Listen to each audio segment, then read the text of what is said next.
What's up, y'all? It's just Rhonda. Welcome to my channel. It's Thursday. We almost to the end of the week. Wonder why we do that. Do y'all do that? Do you gauge like your situation based on the days of the week and the date, the months in the year? And I guess we gotta like have some type of scheduling system to keep our list together. Sometimes you get off track. I'm on track. I went to on my morning walk. It was a nice walk. I'm like right now trying to decide if, you know, the the pollen and the things that the trees are putting out is going to affect me. I try to go as long as possible without taking any allergy medicine because it makes me sleepy. And not like drowsy, but like you do things, you lay down, next thing you know you're sleeping. It makes me sleep really hard. So if I don't have to take it, I try to avoid taking it. I'm off that caffeinated and onto that H2O at this point. So yeah, it's Thursday. um Everybody trying to wrap things up. For me, it's like my Sunday. So I got to switch gears. I'll be back in the salon tomorrow, and based on who's coming in, for so far, it's people that don't irritate me. So tomorrow's looking bright so far. We're gonna keep our fingers crossed and hope that things stay that way. So yeah, you know what we do over here. If you don't, welcome to the channel. This is a place where we get into things. Sometimes it's a little celebrity gossip. Mostly, we try to get on these current events so we can stay abreast of what's going on out in the world. And we try to keep y'all updated on things that are Black excellence and Black history. So, we got to discuss Black history over here because, you know, it gets thrown out, thrown over, shuffled, misconstrued. What did Trick Daddy say? We not gonna be defamating our character over here. I'd love to add that into my vocabulary for the rest of the year. Anyway, we're going to start here with something positive.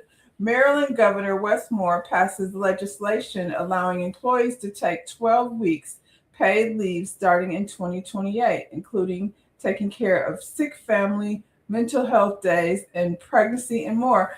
Um, Shout out to him. I feel like, in a world where we um dealing with a lot of mental stress and not allowed to take a break and recalibrate, I think this is a great thing. Also, like, women get maternity leave and 7 weeks is not enough. Truth be told, 7 weeks to bond with your baby is not enough. And then men up until now haven't been able to take any type of maternity leave. So let's see what they're saying over here. Maryland's new paid family and medical leave insurance program is approaching, and employers should start preparing now. Yep, get prepared.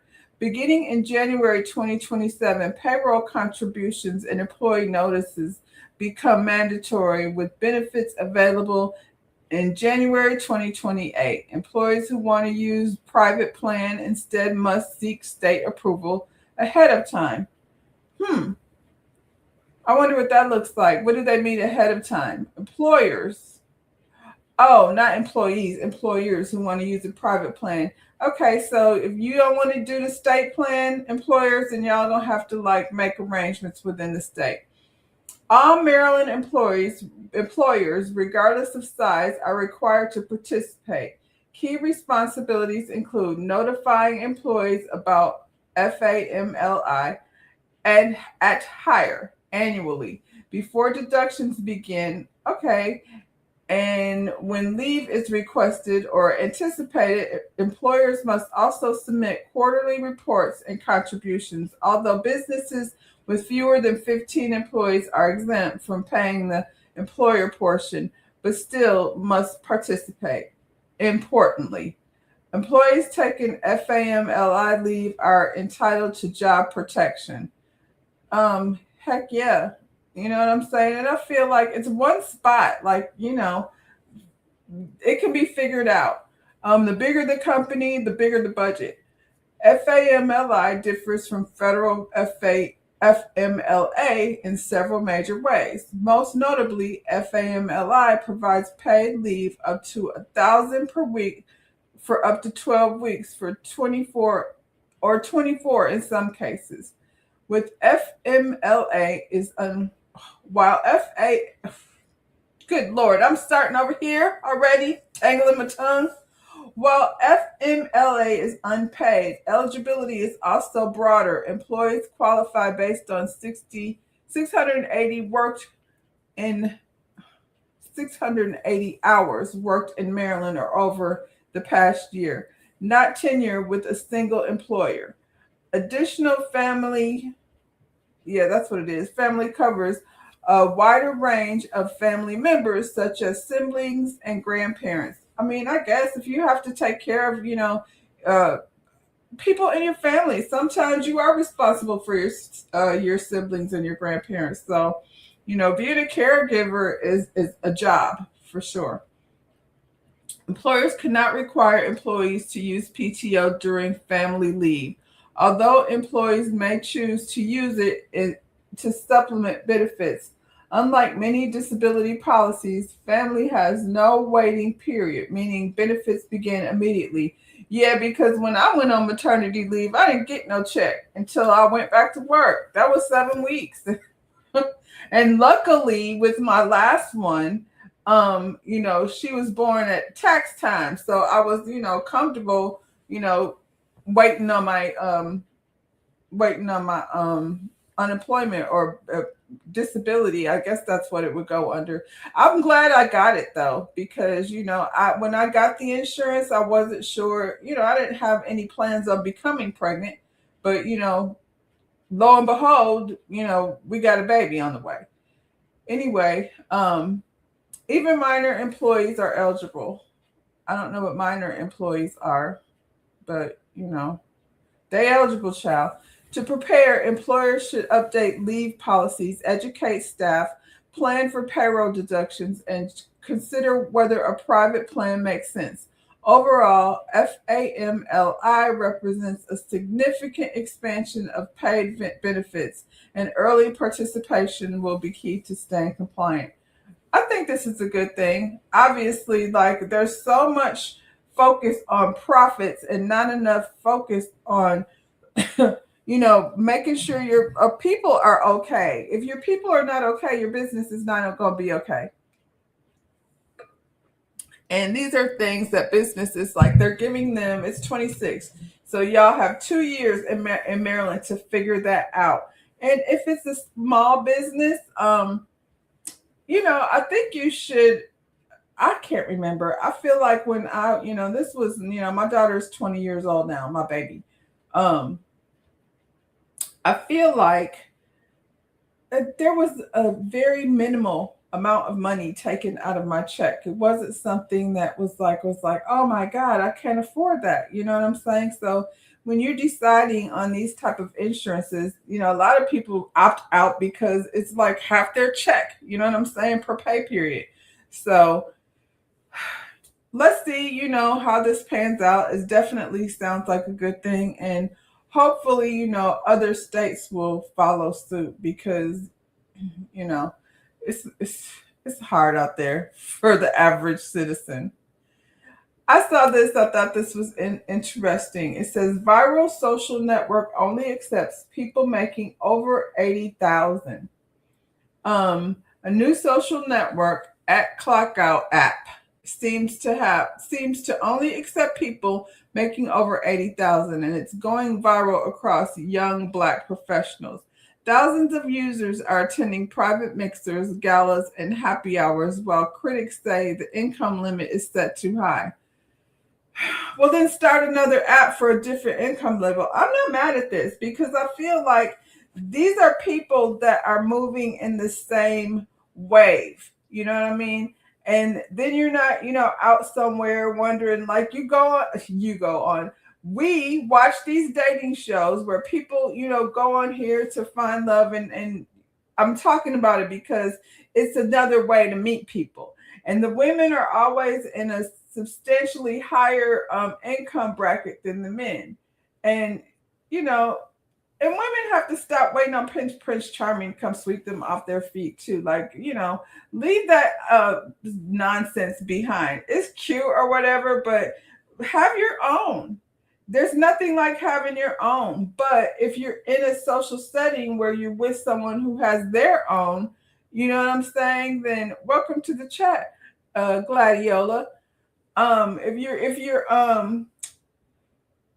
in a social setting of people who have their own, it makes it easier to figure out. And these are probably like people in their mid 20s to, up to in their mid 40s, probably. Because by the time, you get in your 40s, you're on a different wavelength, and, you have probably had children, and, but these are young singles. So I like this idea. If you want to be a member of the, $1 million social club, then that's cool. And if you want to be in the midst of, the $50,000 social club, y'all gonna be over there broke, and them galas ain't gonna be all that great. And we might have to have like some other little small settings, but people need to move in their own lane. And I think that, I like the idea. If you want to step outside your lane, that's cool. But this just makes sense for me for people who are young and building and thinking about their future. And you're talking about purchasing homes and property. If one of the people in the scenario is broke, then we can't have these same conversations. That's all I'm saying. So yeah, I like this idea. I don't know who came up with it, but maybe we should find a show for us to review out of people who belong to this group. And then for a lot of Black people to be in that, well, not a lot. They just said it's circulating through the Black community. So I feel like that's very cool. Here go AI again. I'm going to just let him do the talking. On the job. So now every hand movement is all being recorded in real time. My guess is it's to train robots that are eventually going to replace them. Now, a few weeks ago, I covered how DoorDash is paying couriers now to film themselves doing everyday physical tasks for AI training. And at the time, you're probably like, that looks relatively harmless, right? But this is a step change. These are factory workers now being instrumented in their actual jobs so that every fine motor skill, every movement pattern, every real world workflow on a manufacturing floor is getting fed directly into the models that are training robots that will eventually replace them. And here's the critical difference now. Up until now, robotics AI was usually trained in these controlled lab environments, like the ideal conditions for the outcomes. But that system doesn't really scale, and so the data has a ceiling to it. It also doesn't capture data that's happening on these messy, unpredictable factory floors. But this first-person data does, and that's going to change how fast these models can actually learn now. So think about what this means. There are 460 million manufacturing workers in the world. And now there's a way to turn all these factory workers into now training data sets. So think about what this scales to, because manufacturing is just the starting point. Then comes construction, surgery, logistics, any profession where the knowledge sits within the hands of the person actually doing the job. Now that knowledge is capturable and then transferable and trainable. We're now watching this moment where human physical expertise now becomes a data set. And so as always, we try to think, what does this mean for founders and investors? The picks and shovels play here is the data infrastructure for physical AI. The companies that are building the tools to capture this data, label it properly, and create pipelines for this first person human motion data at scale. And then on the hardware side, every physical industry is going to need a vertical robotics play. It's going to be kind of the same way that every software industry needed their own specific SaaS layer. And again, those companies, they're being founded right now. We're not at the end of this. We're at the very, very beginning. And again, if you like this sort of thing and want to stay close, join our community Frontier, link in bio. Check out this video from Manufacturing Planet. I hate this. I hate it. I hate it. I hate it. I mean, it's not going anywhere. It's very sad. I think that there's this, new wave of replacing people with AI and robots. And where I think manufacturing definitely needs an update in terms of, because what you have is a bunch of people, and let me see what it says over here. It says the factory workers in India are wearing head-mounted cameras to train the robots that will replace them. There are 460 million factory workers in the world. We just figured out how to turn all of them into training data set. DoorDash paying couriers to film tasks was one thing. Workers instrumented on live factory floor is a step change, and we're only just getting started. I mean, like I said, I can see both sides of it, because factory work is, I'm a GM kid, so I benefited a lot from factory work. I think the set of Gen Xers in a lot of Midwestern towns were able to go to college and live comfortable lives based on hard work. And I think that the machinery should change for sure. These are clothing manufacturers, but this is just probably across the board for every type of factory work. I just want to hear where the people are going to be employed. Like what is it that the young kids should be going to school to study um, in order to be still a part of the workforce. You know what I'm saying? So if you're not going to be having people be doing the clothing manufacturing, the cutting, and things of that nature, then maybe, our kids, our future should be thinking of there's going to be data people that need to fix the technical part of the machines. And then there's going to still need to be technical people because, robots are machines and they're going to break down. So, mechanic repair for robot and things of that nature.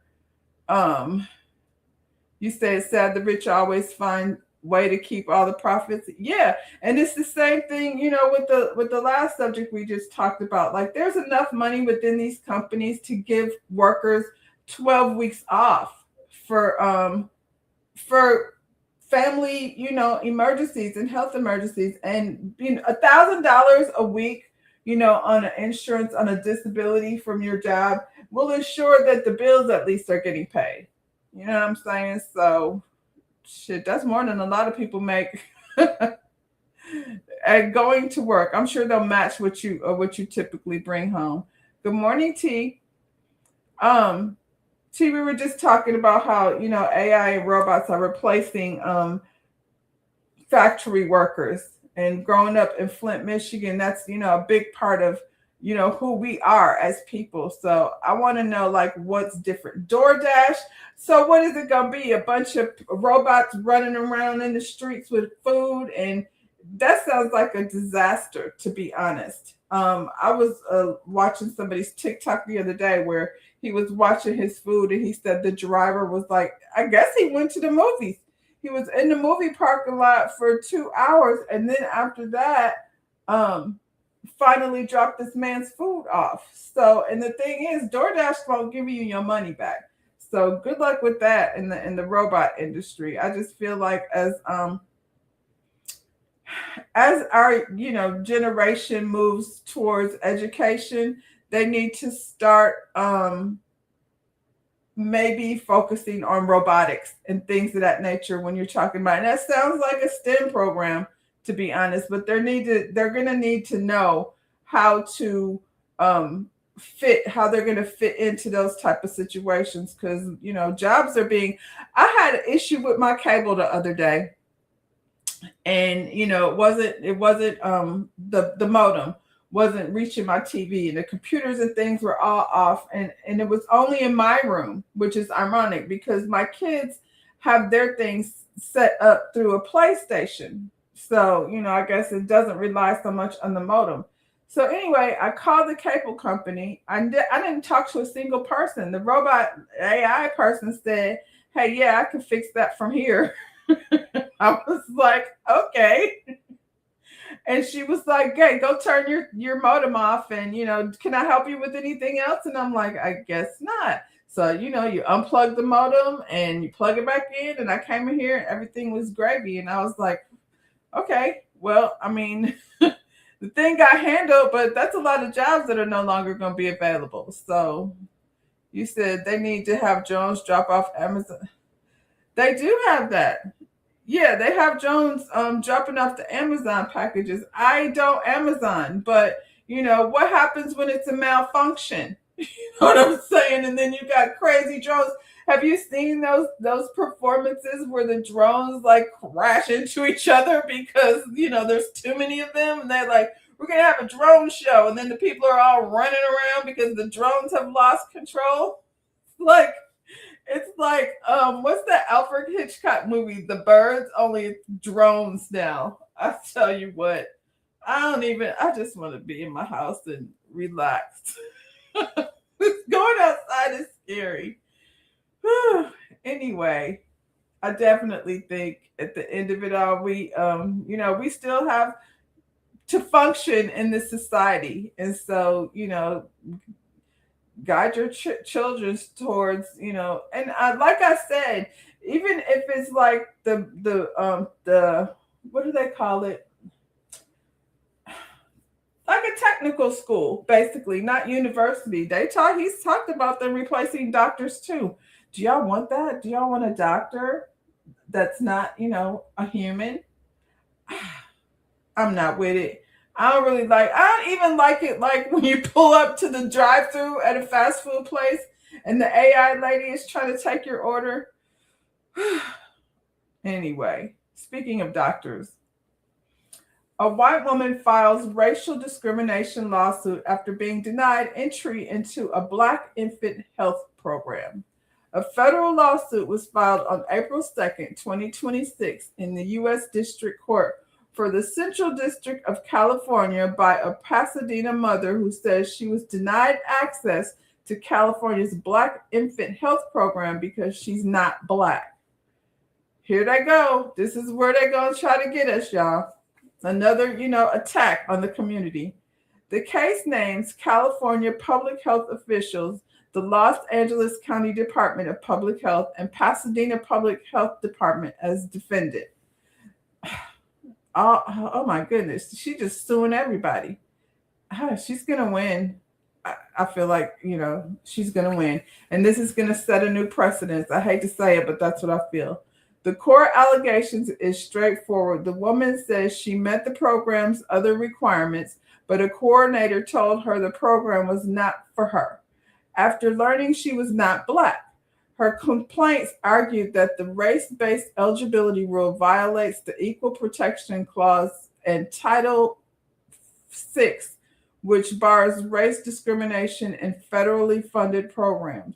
The complaint also says the statewide BIH program receives federal Title V material and child health funds. Ugh. I don't want to be out here wishing nasty things on this lady. So I'll keep it to myself. What the program says about itself is also clear. The California Department of Public Health describes Black infant health as a healthy equality program for pregnant and postpartum Black mothers and birthing people, created because the anti-Black racism and social economic stressors and neighborhoods conditions contribute to poorer birth outcomes. CDPH says it serves Black women and birthing people aged 16 or older who are pregnant or up to 6 months postpartum, regardless of income. The bigger reason this program exists is the severe disparity in material and infant outcomes. KFF reports that pregnancy-related mortality among Black women is more than 3 times the rate for white women, and Black infants are more than twice as likely to die as infants born to white women. These disparities are part of the policy backdrop for programs like BIH, which are designed as targeted interventions rather than universal services. This is oh my God, this is how they're gonna do away with programs that are designed to, you know what it is. Good morning, El Cid. I'm over here, struggling. Elon Musk said in the next 10 years, you might not have a job, but that might not be bad news. I don't understand what the plan is though. Like, it's just like, it's pinky in the brain for real. We might not have a job. Then what are you going to do with the people? And, I would be, I don't know, not here. rather than be, a slave to it. In the bush is working. Well, we over here, doing what we do. Gladiola, are you one of the L citizens? I'm so glad to see you over here. I haven't seen you over here before, but El Cid is the leader of the chat. She's in the bushes today, so we're glad that she came out here to say hey. They need to remove black, but high risk pregnancies. I mean, it's funny because I agree with you. And unfortunately, yes, we're going to have to remove the word black because that's the part that gets them all in an uproar. Ugh. And it's, exhausting. And so I have told this story before, and, Gladiola, you're new here, so I'm going to share it again. But in my work environment, myself and two other people of color, Latina, Hispanic, El Salvador, it was all the brown people and one black girl. That's me. I'm the one black girl. We're having a discussion about curly hair and keratin products, straightening the hair. It always ends up being a conversation about hair over here too, because that's what I do. But anyway, the white woman in the building decides she wants to enter this conversation about us discussing the love actually of our textured hair. We were talking about how we did not want to be putting chemicals in and how we would love to lean more into our textured hair. And the white woman in the room decides to say, I just love how and then she struggled. She struggled to say black.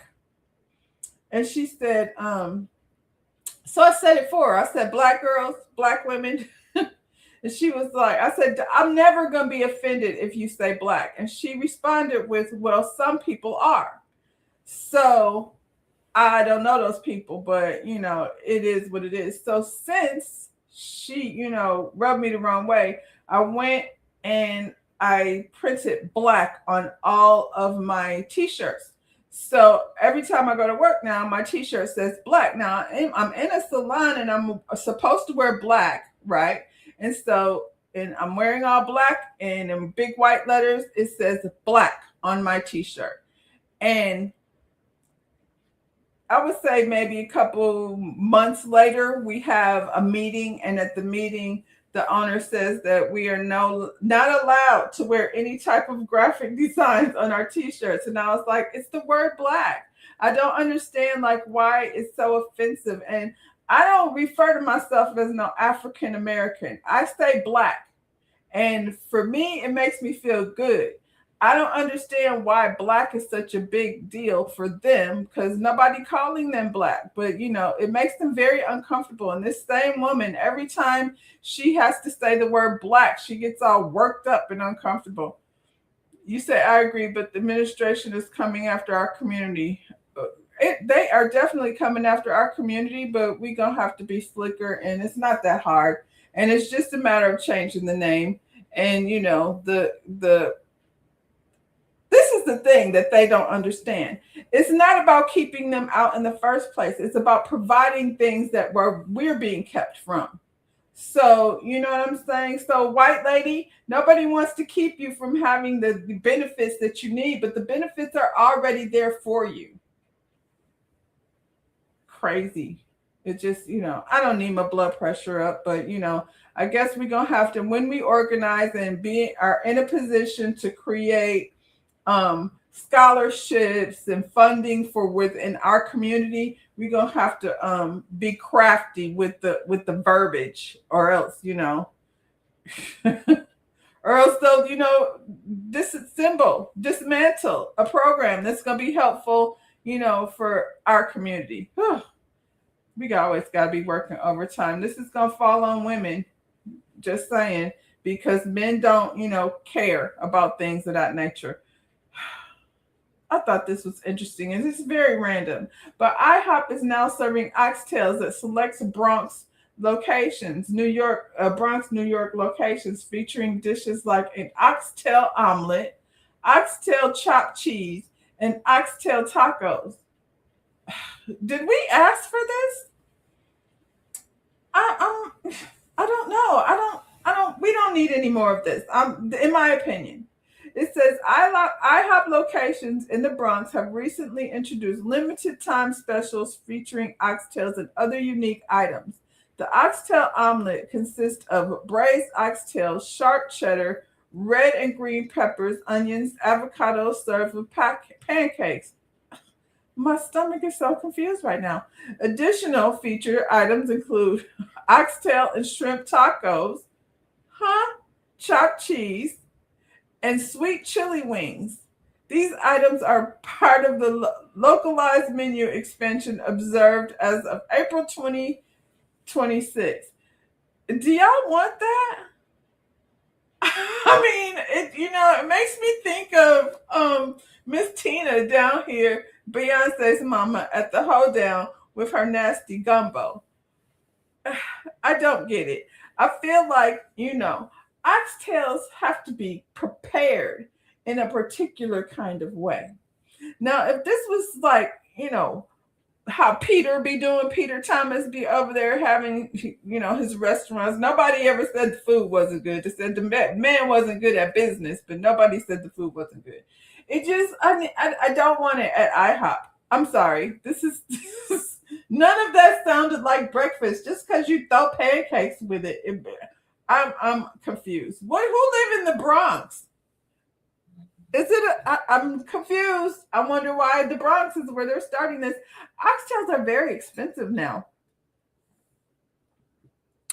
So, how much are these IHOP breakfasts going to cost? I don't know, y'all. Everybody seems to say no, thank you. IHOP. They said you're doing too much, so we don't want this. We do not want to spread oxtails around. What did the people say? If you get oxtails from IHOP, you deserve whatever happens to you. I would agree with that. Y'all about to be tricked into eating squirrel meat. Okay, that's all I needed to know. The people are not happy and they don't want it. So yeah, y'all can keep that in the Bronx. I'm good. There's no real way to transition this except for Future out here in courts again because he's a terrible, baby daddy. It says Future's ex, and there's many of them, and I don't keep up with them. I feel like Future's baby mama tree is just as long, if not longer, than Nick Cannon's. But Future's ex, Brittany Mealy, alleged he hasn't seen their son in 16 months amid a court fight. So Future is facing fresh allegations from ex Brittany Mealy, who claims the rapper has not seen their 13-year-old son Prince in more than 16 months amid an ongoing legal battle. According to TMZ, Brittany's claims were laid out in a letter submitted as part of the case earlier this month. In the filing, Brittany reported pushback on any suggestion that she blocked access, saying she has not blocked access in any way, shape, or form.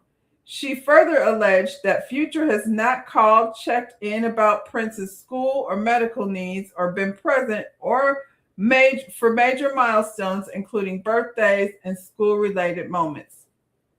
The situation gets even messier, with Brittany claiming the rapper changed his phone number and made sure people in his circle did not share the new contact information with their son. She also alleged that the only response once situation spilled into the public, suggesting image concerns are what finally gets his attention. I don't know that this does anything for his image. This is pretty much the same image we've been getting, but the latest claims come on the heels of their already tense court issues. Earlier this year, Brittany accused Future of failing to comply with an order requiring a $500,000 life insurance policy benefiting Prince through TMZ. Though TMZ reports the Future's legal team denied that allegations and said the policy was in place. Okay.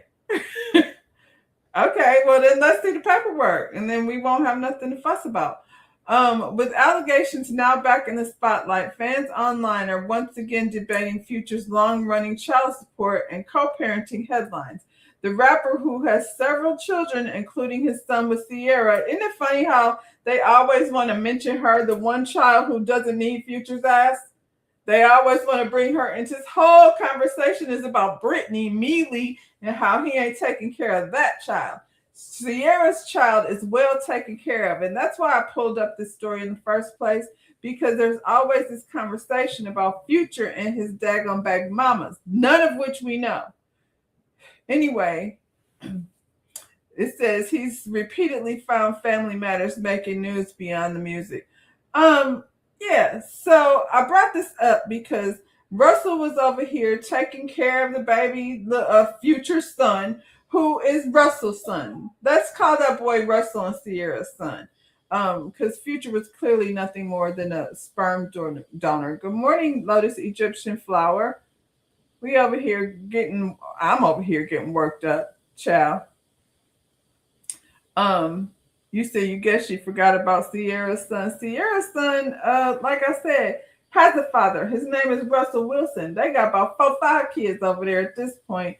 This man, does he have 500? Oh, it's a life insurance policy. So does he pay child support? Because there's a lot of baby mamas out here, and I guess you knew what you signed up for 13 years ago. I don't know, maybe you didn't. But how old is Sierra's son? Probably somewhere close to that. That's why we can't allow the men to be in charge of things like, not be in charge, but that's why we can't rely on them to support and, take care of programs for Black youth. Just get a policy, child. I don't know what Future's future is, but it ain't nowhere down near the child support or, that's sad. He don't even go over there. He doesn't go visit the kid. And there's always this focus on Sierra's child. 13 years old. Why can't your son have your number? Russell has Future Jr. out here. Yeah, he's doing college tours. And the Manosphere had the nerve to be like, oh my God, that's not his son. He's overstepping. He ain't stepping nowhere because he's got a 13-year-old son. Future could be doing the same thing with any of his kids, but clearly he don't even want them to have his phone number. What is he so busy doing? Jeez, oh Pete. Sierra, a good woman. I would have changed my name, that son's name, while he was a baby. Child, what you gonna do? Thank you, Elsa. She says like, share, and subscribe. Just a really quick run over there to that thumbs up button and say, hey, and, go ahead and subscribe. And we can hang out here, weekday mornings, Monday through Thursday, 10:15. Yeah, that's y'all's people, Future. Anyway, rapper Ice Spice is dragged to court over $20,000 in unpaid wig bill. She claims the company is being overly dramatic. The company is being overly dramatic. I think that's hilarious. Have you paid the $20,000 is a lot of money, and these girls' wigs require a lot. It required this wig she got on is very long, so it had to be, carefully put together. And then there's the color of it all. It's not easy to balance that color like that the way they have done. So these people have worked very hard to recreate this look for this lady who they call a rapper. That's what they call her. I don't. Rapper Ice Spice is pushing back in court after being accused of owing thousands to a wig company, escalating an ongoing legal dispute. According to court documents, Ice Spice is calling out the Bella brand for filing suit over what she describes as contractual disagreements. Yeah, I would say it's a disagreement. The rapper claims the company has been overly dramatic. What does that mean? What does that mean that they've been overly dramatic? Because they would like to, get their money for the wigs that you pranced around in on TikTok and things. and alleges it's attempting to apply pressure, public pressure, on her through the lawsuit. Yes, that's what it is. If you don't pay us our money, we're going to let everybody out here know doing business with you is probably not a good idea. The legal battle stems from a 2025 complaint in which the Bella brand accused Ice Spice of failing to pay roughly $20,000 for 25 custom wigs.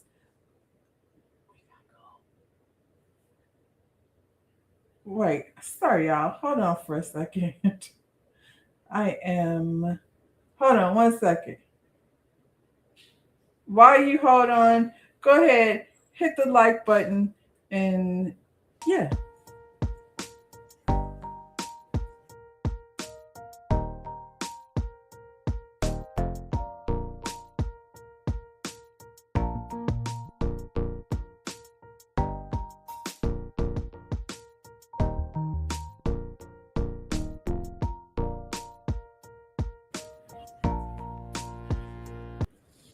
Sorry about that. I have to take my daughter to a dentist appointment. So we're gonna get on through this thing. Um, yeah, cause I gotta go. I didn't realize. Anyway, where were we at? The legal battle stems from a 2025 complaint in which the Bella brand accused Ice Spice of failing to pay roughly $20,000 for 25 custom wigs. The company also alleged the rapper damaged its reputation by criticizing the business on social media, seeking more than 400,000 in damages tied to the lost opportunities and punitive claims. So she went on social media and talk crap about the wigs that she has. 20,000 for 25 wigs is not. I don't think that's outrageous. Not the kind of wigs that these girls are wearing. In response, Ice Spice argues there's no proof she interfered with the company's business, maintaining the matter is at most a standard breach of contract dispute. Meanwhile, the company continues its legal efforts, including attempting to dispose the artist. I think she should just pay them their money. I'm not understanding what this young lady is talking about. It just doesn't make sense to me. They feel like they could come here and use the product, you know what I'm saying, and then say nothing. What's up, Ja Tony? What did you say? Sierra made a better choice, but let Future be the daddy. Yeah. I mean, we always telling Sierra not to do that when she did it, but it's done, and thankfully for her, she found, someone to step in the shoes. I'm gonna hit this right quick before I gotta go because I definitely didn't realize I had to be out of here, but we're gonna talk about this right quick. Mary singer Tina Campbell's husband, Glendon Campbell, files for divorce after 20 years, cites irreconcilable differences. Mary singer Tina Campbell is facing a significant personal development as her husband, Glendon Campbell, has filed for divorce after more than 2 decades of marriage. Girl, this has been going on for so long. Like, I don't even know how to feel about it. According to legal documents obtained by TMZ, Glendon, what's weird, I'm gonna call this man Glenn. Glenn filed for divorce in Los Angeles County on Monday, citing irreconcilable differences as the reason for the split. The filing notes that the couple, who married in 2000, separated in 2024, bringing an end to a relationship that spanned over 20 years. So they've been separated since 2024. They've just been holding on, for what? Nobody wanted to pull the trigger? Court records indicate the pair shared 2 minor children, while Glenn did not specify custody preference in the filing. I'm sorry, that's not funny. He requested that the court establish visitation arrangements. He also asked that any matters related to the spousal support be determined at a later stage. The documents further revealed that Glendon marked that their are no separate or community property assets requiring division. This could suggest a relatively straightforward process or that prior agreement or ongoing negotiations are already in place behind the scenes. Campbell rose to prominence in the late 90s as one of the gospel duo Mary Mary, alongside her sister Erica Campbell, achieving widespread success with their blend of gospel and contemporary R&B. This is long overdue. That's all I can say about that. What'd you say, Lotus Egyptian Flower? Unpopular opinion. Teddy got tired of being tired. Kudos to him for choosing himself. People don't remember he was a drummer for Jay Leno's show. Is that his name? Is that her husband's name, Glendale? Ice Spice don't have no money. That's what it seemed like. She gonna have to come up with some. Listen, I'm gonna go ahead and play this, and then I'm gonna get out of here. But I remember this lady being so difficult. Tina used to stress me out. So, and from 2020, that's what she was going through this a long time ago. Remember this? Situation. Then apply your faith. Since then, I found out about more. And I don't want to hold on to somebody who I cannot trust. You see, I have been trying since the very beginning. The situation gets a little worse, and then I try to forgive, and it gets a little worse, and I try to forgive. You gonna keep adding people? You gonna keep adding people? You gonna keep adding people? I thought we had a good life just like everybody else watching. I thought we was the ideal relationship just like everybody else. And I got to find out in front of the whole goddamn world that all of my life was a lie. And you want me to quote scriptures right now? I don't want you want me to say what I don't. You want me to say something that's all positive? I feel negative right now. I know that. I just want you to understand that. I know that. I never kissed another man. I never went out with another man. I never entertained the wrong conversation. I never cheated in my head. I never did anything. I was 190% committed. That you won't apply your faith to the situation. Child, this was back in 2000. This was back in 2000. This man doesn't want to try to fight her for custody. He said, just go ahead and set up, whatever the visitation, arrangements is going to be. He is not trying to fight her for any of her property, her marital property, and in California. So he doesn't want to argue with this lady anymore. He just wants to leave peacefully. He's been cheating all this time. I'm not going to act like, he's any type of good guy, but, she was hollering and screaming back then. So maybe she, she's finally free. Y'all, I got to run out of here. So anything that we didn't cover today, we're going to talk about it on Monday. I still, got a little information about Coachella. Thank y'all for coming over here. Everyone have a blessed and safe weekend. And yeah, I'll talk to you Monday. I'm out. Bye, y'all.